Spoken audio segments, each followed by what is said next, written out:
Bonjour les amis, je suis heureux de vous retrouver aujourd'hui pour vous présenter un petit peu ce que je vous avais promis, un moteur qui n'était pas prévu, que j'ai monté à la dernière minute, vous parler un petit peu de Salbris, enfin un petit peu de tout ça, de toutes les choses qui se sont passées depuis quelques temps, et puis les autres projets sur lesquels je vais travailler aussi.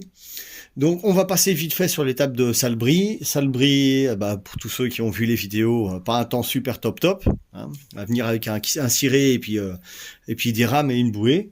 Enfin bon, le samedi, de toute façon oui, comme normalement la date prévue il faisait beau et que ça a été repoussé 15 jours plus tard, on avait une chance sur deux d'avoir un beau temps. Bon, il a plu le samedi. Donc le samedi on a roulé sous la flotte. C'était une catastrophe au niveau adhérence. Donc pas évident. Faire tomber les chronos, là c'était mort. Quoique on a réussi à en faire des bons quand même. Le dimanche, super beau jusqu'à, allez, on va dire 15 heures. Et après le temps s'est dégradé, mais bon après moi je suis parti, j'ai pas attendu. Mais le samedi, j'étais premier, deuxième. Le dimanche pareil. Je me suis battu avec un gars. Alors attention, quand je dis je me suis battu, dit 44 ans, 150 kilos. Moi, je fais juste ça pour rigoler. Mais bon, voilà, histoire de voir ce que ça donne. Donc, je me suis pas trop mal démerdé, je pense. Donc, premier, deuxième pendant à peu près 24 heures. Et le truc qui s'est passé, c'est que j'avais alourdi un petit peu la variation, moi, pour pas patiner de trop. Et malgré ça, le scoot patinait zéro adhérence. Le truc il patinait dès le début, même quand on tournait la poignée gentiment ou on freinait un petit peu. Donc j'ai essayé d'alourdir un petit peu la variation pour faire qu'il ait un petit peu moins de pêche, mais rien n'a fait. Ça patinait quand même. Bon, premier, deuxième. Et le dimanche, quand le temps s'est amélioré, j'étais obstiné. Je le savais en plus, mais bon, j'ai pas voulu le faire. J'ai dit, je vais laisser la variation comme ça. Ça me faisait aussi un petit peu chier de démonter la variation pour remettre des galets plus légers. J'ai pas voulu le faire. J'ai commencé à descendre dans le classement. Alors attention, quand je dis descendre dans le classement, pas terminer dernier, mais passer troisième, quatrième. Et du coup, j'ai quand même ouvert la variation et mis des galets un peu plus légers, comme j'avais mis au départ. Et malheureusement, il a commencé à se remettre à pleuvoir. Et le dernier tir que j'ai fait quand la piste était encore plus ou moins acceptable, j'ai carrément arraché le carter de transmission derrière, donc j'ai tout démonté, tout nettoyé. Mais bon, après variation pleine d'huile, parce que forcément le carter c'est enlevé avec toutes les vis, donc de l'huile partout dans le carter, dans la courroie, donc une variation grasse, une courroie grasse, un embrayage gras. J'ai jamais réussi, j'ai refait un essai, un tir, et puis le truc il patinait. Alors il patinait sur place et il patinait dans la variation, donc j'ai dit c'est bon, je laisse tomber. Et puis j'ai fini quatrième. Bon, c'est déjà pas mal. Quentin sur le poteau avec le 94 MXS a fini deuxième dans sa catégorie, ce qui est pas mal aussi. Je suis content des résultats. Donc voilà, pour dire un petit peu ce qui s'est passé.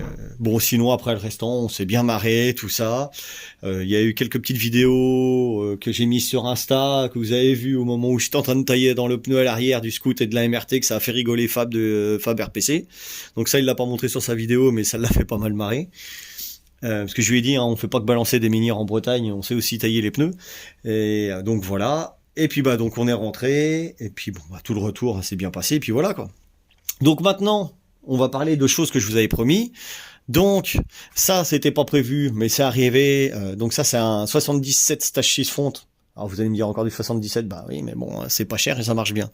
Donc voilà. Donc j'ai refait un bloc complet pour Ryan, allumage d'origine, parce que lui il veut pas un truc de compète. On a mis un carbut 24, alors allumage d'origine modifié, et puis le 77 stage 6 un petit peu revu, un petit peu gratouillé là-dedans, mais juste ce qu'il faut, on va dire, pour du All Day++, pour que ça marche bien quand même, et que ce soit fiable, avec des beaux carters propres. Le fameux carter qu'on cherche, les fameux carters qu'on cherche depuis 2 ou 3 mois pour monter le fameux 88 que je vous avais dit en air sale, et puis l'autre qui est derrière, ça c'est pour mon gars, ça sera sûrement un 80 top qui va aller dessus, des carters que je vais refaire.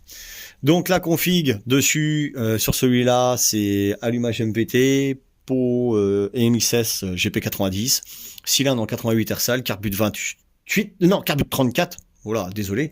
Carbure 34, boîte de vitesse origine, transmission en embrayage, je sais plus ce que j'avais commandé. Enfin bon, faut que je regarde ça dans le carton là. Donc je vais vous faire un petit déballage après si vous voulez. Par contre, bon là les carters, alors les portées de roulement, parce que le gars, je peux vous dire, on a mis un siècle à trouver ça. À chaque fois qu'on lui proposait des carters, comme j'avais dit dans la dernière vidéo, putain les mecs, quand vous avez des carters qui sont morts, arrêtez d'essayer de la refourguer à quelqu'un, balancez-les à la poubelle. Mettez un coup de masse dessus, mais essayez d'arrêter de la refourguer. Le gars, il passe des plombes, on cherche partout, on fait des bandes pour essayer de trouver des carters, et à chaque fois on nous dit oh, ouais les carters sont nickel, on met un roulement dedans, le truc qui tombe, donc c'est pas la peine. Donc ou les carters ils sont bons ou ils sont pas bons, puis après vous les jetez à la poubelle. Donc voilà. Donc là les carters sont assez. Alors là je les ai pas nettoyés, hein. Ils sont quand même relativement propres, pas trop abîmés, il y a pas de coup de marteau, rien du tout. Pas de coup de pointage pour parce que des fois il y en a qui pointent sur la portée de joint pour pas que le joint il s'en aille. Relativement assez propre. Là voilà à l'extérieur. Alors après à l'intérieur il y a une pseudo petite préparation, hein, pas jusqu'au bout mais bon voilà. Donc il va falloir que je reprenne tout ça parce que moi je peux pas laisser ça comme ça. Alors bon, c'est pas fait au marteau au burin, mais il y a pas de finition, puis c'est pas bien, c'est pas bien fait ici. Le passage de l'admission est pas fait correctement. Enfin bon, voilà, faut que je reprenne tout ça. Donc voilà, je vais reprendre tout ça, je pense, dans le week-end. Donc vous voyez un petit peu les carters comment ils sont, hein. Et puis après je vous montrerai comment moi ils sont après être récupérés. Donc voilà. Mais bon, déjà on a réussi à trouver des carters, j'ai contrôlé. Les portées de roulement sont bonnes. Il n'y a pas de tournevis sur le plan de joint. Franchement, là, ces carters-là, ils sont propres. Je ne sais pas chez qui il a été les chercher. Et il me le dira sûrement. Mais voilà. Ceux-là sont propres, sont pas abîmés. Même là, au niveau de la chaîne, on voit bien qu'ils sont pas, ça n'a pas déraillé dessus. Donc, c'est assez propre. Donc, voilà pour le 88 Airsal que j'aurai à faire. Donc, voilà.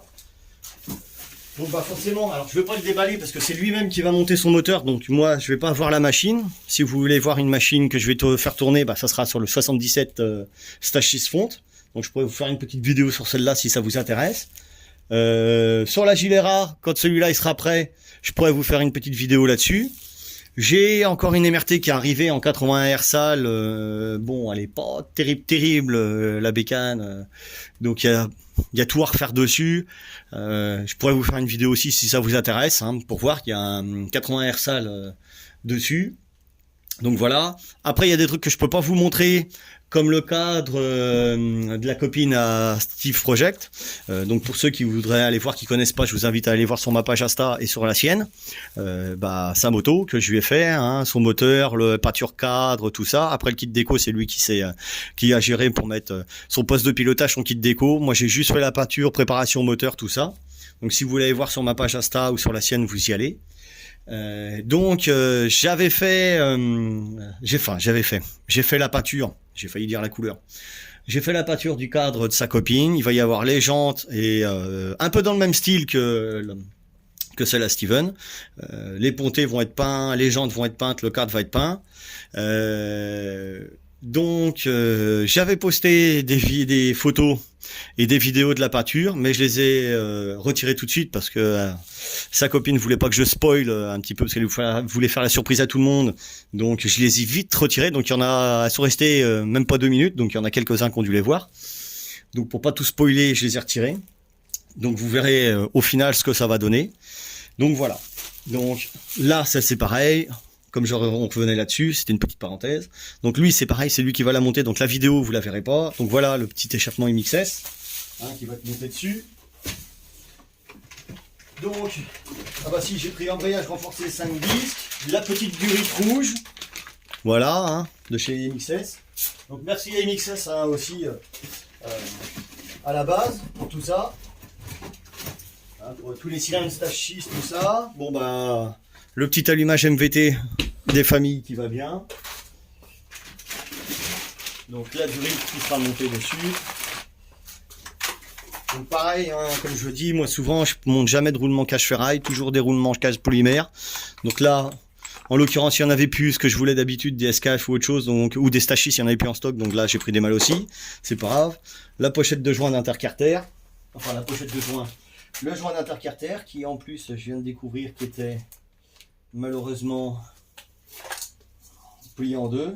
Donc il va falloir, heureusement j'en ai d'autres en stock, mais bon, quand même. Voilà, ça c'est le truc qui est bien.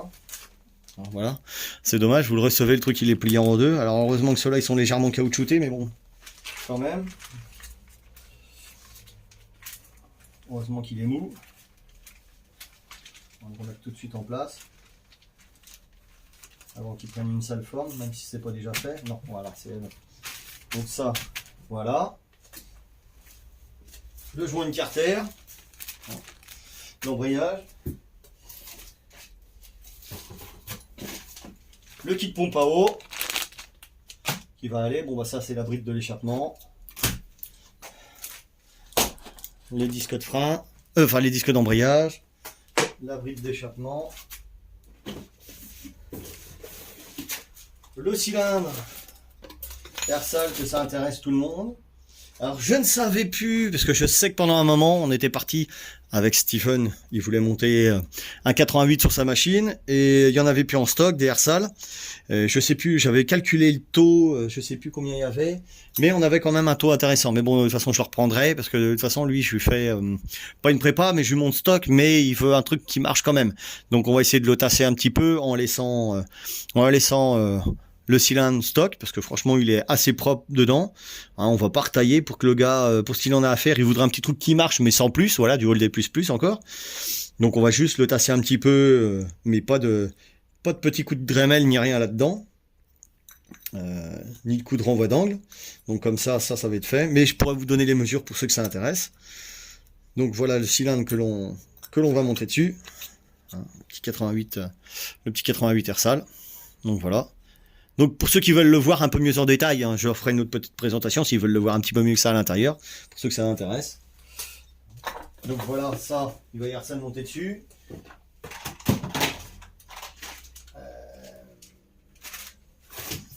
Ah oui, bougie. Alors moi en bougie, je mets de la BR10EG, bon, c'est très très bien. Le kit de roulement, pas le kit de joint spi, autant pour moi. La bride d'échappement. Hein, qui va avec, puisque Derby. Puisque la MXS, c'est une bride carrée. Et puis le Vilebrequin Stage 6, course 45, gueule de 90, hein, comme d'habitude, de toute façon pour les Derby. Donc voilà.